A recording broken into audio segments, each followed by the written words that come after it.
അതിൻ്റെ ഷേപ്പ് ഉണ്ടോ? ഈ മരത്തിൻ്റെ ഇല ഉണ്ടോ? നോക്കിയേ എന്ത് ഭംഗിയുണ്ടെന്ന് നോക്കിയേ. കുഞ്ഞിലയാണ്. നമ്മുടെ വീടിൻ്റെ ഫ്രണ്ടിലൊക്കെ നമുക്ക് വളർത്താൻ പറ്റുന്ന ഒരു ചെടി. മരത്തിന് നല്ല ഷേപ്പുണ്ട്. ആ മരത്തിൻ്റെ ഷേപ്പ് ഉണ്ടോ? ഇതൊക്കെ നമ്മൾ ഇതിൻ്റെ സ്ട്രക്ചർ ഉണ്ടോ? നല്ല ഭംഗിയില്ലേ കാണാൻ. ഇത് ഇവിടുത്തെ അമേരിക്കൻസൊക്കെ വീടിൻ്റെ ഫ്രണ്ടിൽ വെച്ച് പിടിപ്പിക്കുന്ന ചെടിയാണ്. വീട്ടിൻ്റെ ഫ്രണ്ടിൽ തണലായിട്ട് യൂസ് ചെയ്യാം. ഇതിൻ്റെ ഇലയ്ക്കൊരു പ്രത്യേകത കേട്ടോ. പലതരത്തിലുള്ള ഇതുണ്ട്. പച്ചയുണ്ട്, ബർഗണ്ടി കളറുള്ള ഇതാണ്. അപ്പം നമുക്ക് അടുത്ത സെക്ഷനിലേക്ക് പോകാം. ഇത് കണ്ടല്ലേ, ഇത് നോക്കിക്കേ. നമ്മുടെ നാട്ടിലെ ബൊഗൈൻവില്ല മാതിരി ഇരിക്കുന്നില്ലേ? മുട്ടുകൾ ഇനിയും വിരിയാനുണ്ട്. കണ്ട, ഇതിൻ്റെ എല്ലാ കളേഴ്സും ഉണ്ട്, എല്ലാ കളേഴ്സും. ഇതിൻ്റെ അതൊരു പർപ്പിൾ, അതെ, ഇതൊരു ഓറഞ്ച് വെറൈറ്റി കളേഴ്സിൽ വരണം.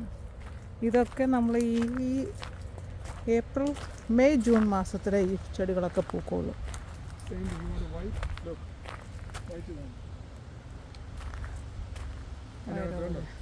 നമുക്കിതുവഴി ഒന്ന് കയറുന്നൊക്കെ ഇവിടെ വരെ ചെല്ലുമെന്ന്.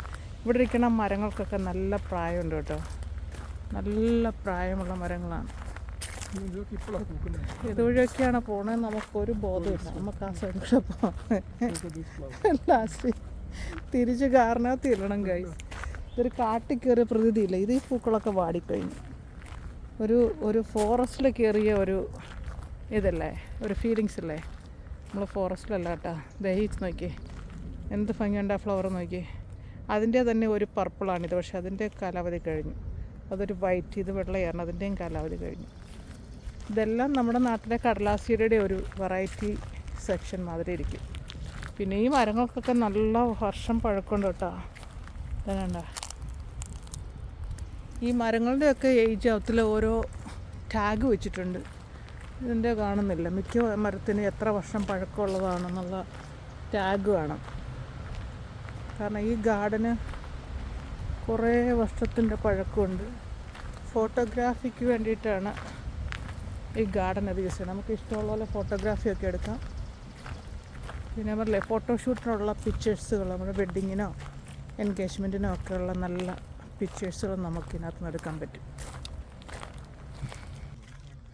ഇതൊരു നമ്മളൊരു കാട്ടിൽ പോകുന്നൊരു പ്രകൃതിയല്ലേ. നമ്മുടെ നാട്ടിലൊക്കെ ഒരു വയനാടൻ പ്രദേശത്തൂടെയൊക്കെ പോകുന്ന ഒരു പ്രതീതി അതാണ്. എന്താ, രണ്ട് സൈഡിലും മരങ്ങളാണ്, ചെറിയൊരു വഴിയും അതിന് നടുക്കൂടെയാണ് നടക്കുന്നത്. ഇനി തിരിച്ച് കറങ്ങി തിരിഞ്ഞ് കാറിലെത്തണം. അതാണ് അടുത്തത്. ദിസ് ഫ്ലവർ, ആ ബ്യൂട്ടിഫുൾ ഏരിയസ്.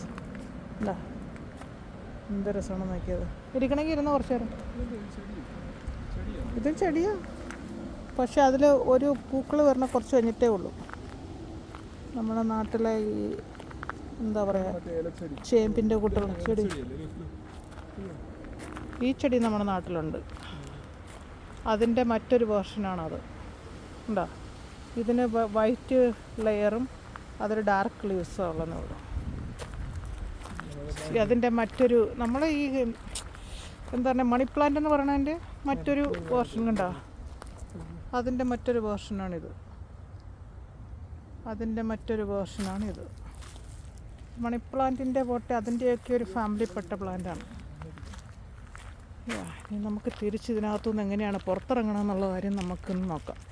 ഇപ്പം നമ്മളൊരു ഫോറസ്റ്റിൽ നിൽക്കുന്ന ഫീൽ ചെയ്തല്ലേ, ഒരു കാട്ടിൽ കൂടി യാത്ര ചെയ്യുന്ന പോലെ തോന്നണല്ലേ. അതിൻ്റെ സെയിം ഫ്ലവർ ഉണ്ടോ? എല്ലാം ഫ്ലവേഴ്സ് ഉണ്ടാകുന്ന ചെടികളാണ്.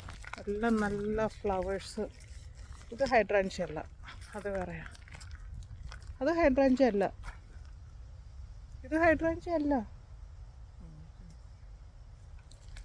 ഹൈഡ്രാഞ്ചയുടെ പൂവ് അങ്ങനെയല്ല.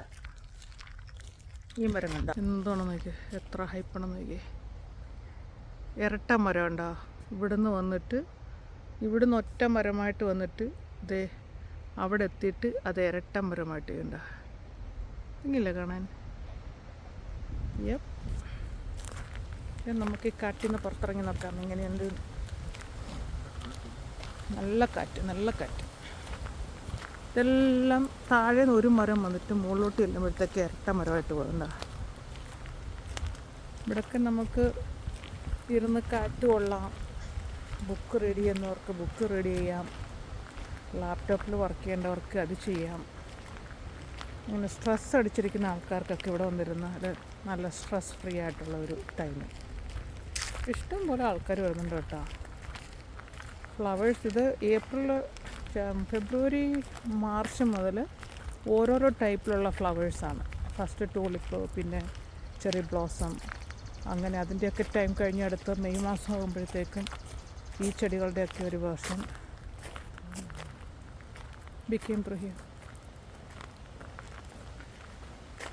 ചെടികളുടെ കാര്യത്തിൽ സൂപ്പർ കളക്ഷൻ അവിടെ ഉള്ളത്. പക്ഷെ ഒറ്റ നോട്ടത്തിൽ നമ്മൾ ഈ ചെടികളെ കണ്ടു കഴിഞ്ഞാൽ നമ്മുടെ നാട്ടിലെ ബൊഗൈൻവില്ല മാതിരി ഇരിക്കും.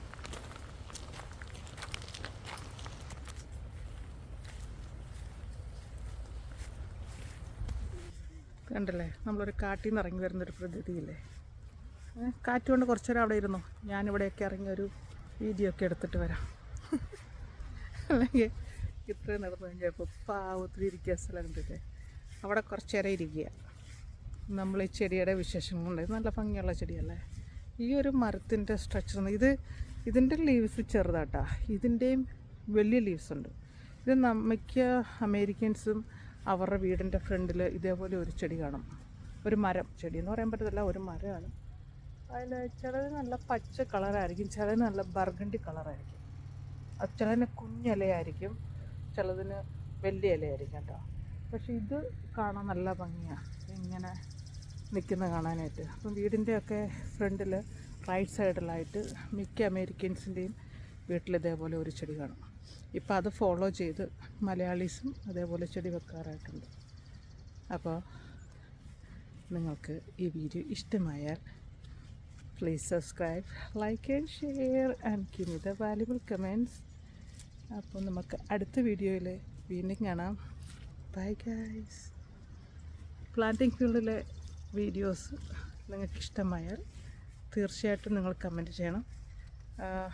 മിക്കവർക്കും ഞാനിടുന്ന ഫ്ലവേഴ്സിൻ്റെ ഈ ഗാർഡൻ്റെ വീഡിയോസാണ് കൂടുതൽ ഇഷ്ടമെന്ന് തോന്നണം.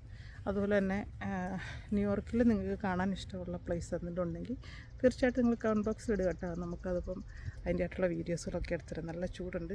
ഇങ്ങനെയുണ്ടോ ഈ ഗാർഡൻ്റെ ബാക്ക്ഗ്രൗണ്ട്, ഇങ്ങനെയാണ് നല്ല ഭംഗിയല്ലേ. കുട്ടികളെ കൊണ്ട് വന്നു കഴിഞ്ഞാൽ നമുക്ക് എൻജോയ് ചെയ്യാനായിട്ട് നന്നായിട്ട് പറ്റും. ഒരു 1 ഡേ ഔട്ട് ഇതിന് പ്രത്യേകിച്ച് നിങ്ങൾ എൻട്രൻസ് ഫീ കാറ് പാർക്ക് ചെയ്യുന്നതിന് നമ്മളൊരു $8 അവിടെ മ്യൂണി പാർക്കിൽ പാർക്ക് ചെയ്താൽ മതി. വേറെ അല്ലാതെ ഫീസൊന്നും ഈ ഗാർഡനിൽ കൊടുക്കേണ്ട ആവശ്യമില്ല. അതുകൊണ്ട് ടൈം കിട്ടുന്നവരൊക്കെ പോകുന്നുള്ളൂ.